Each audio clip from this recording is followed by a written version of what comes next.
चाळीसगाव पाटबंधारा उपविभागाचे लिपिक तुषार अशोक पाटील याला 13,300 रुपये लाचेची मागणी केल्याप्रकरणी त्याच्या विरुद्ध गुन्हा दाखल करण्यात आला आहे।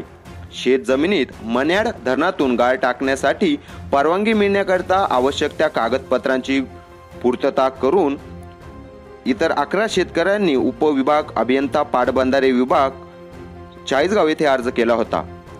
पाटबंधारे विभागातील लिपिक तुषार अशोक पाटील यांनी तक्रारदार यांना फोन करून त्यांच्याकडे 13,300 रुपये लाचेची मागणीचा तगाजा लावला होता।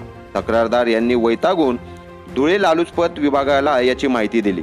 मिळालेल्या माहिती आधारे धुळे लालुचपत प्रतिबंधक विभागाच्या पथकाने चाळीसगाव येथे जाऊन त्यांची तक्रार नोंदवली।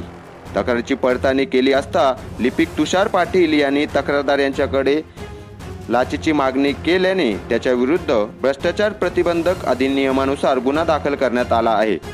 सदरची कारवाई लालुचपत प्रतिबंधक विभाग पोलीस उप अधीक्षक श्री अभिषेक पाटील यांच्या मार्गदर्शनाखाली त्यांच्या पथकाने केली।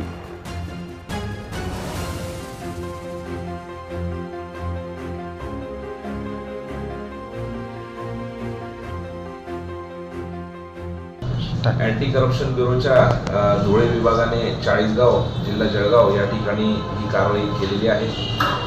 या कारवाईमध्ये तक्रारदार यांच्याकडून इरिगेशन डिपार्टमेंटचे जे कनिष्ठ लिपिक या पदावर असलेले तुषार पाटील यांनी मन्याड धरणातून गाळ उपसा करण्यासाठी 13,300 रुपयाची लाचेची मागणी ही तक्रारदार यांच्याकडे केली होती आणि त्या संबंधाने अँटी करप्शन ब्युरोच्या धुळे पथकाकडून पंचांसमक्ष खात्री करण्यात आली होती लाच मागणीची आणि त्याच्यामध्ये लाच मागणी केल्याचं ज्यावेळी निष्पन्न झालं त्यानुसार आज चाळीसगाव शहर पोलीस स्टेशन या ठिकाणी आमच्याकडून जे काही तुषार पाटील कनिष्ठ अभियंता इरिगेशन डिपार्टमेंट चाळीसगाव यांच्यावर आम्ही लाचलुचपत प्रतिबंधक अधिनियमच्या कलम 7 प्रमाणे गुन्हा दाखल करण्याची कारवाई सुरू करण्यात आली आहे।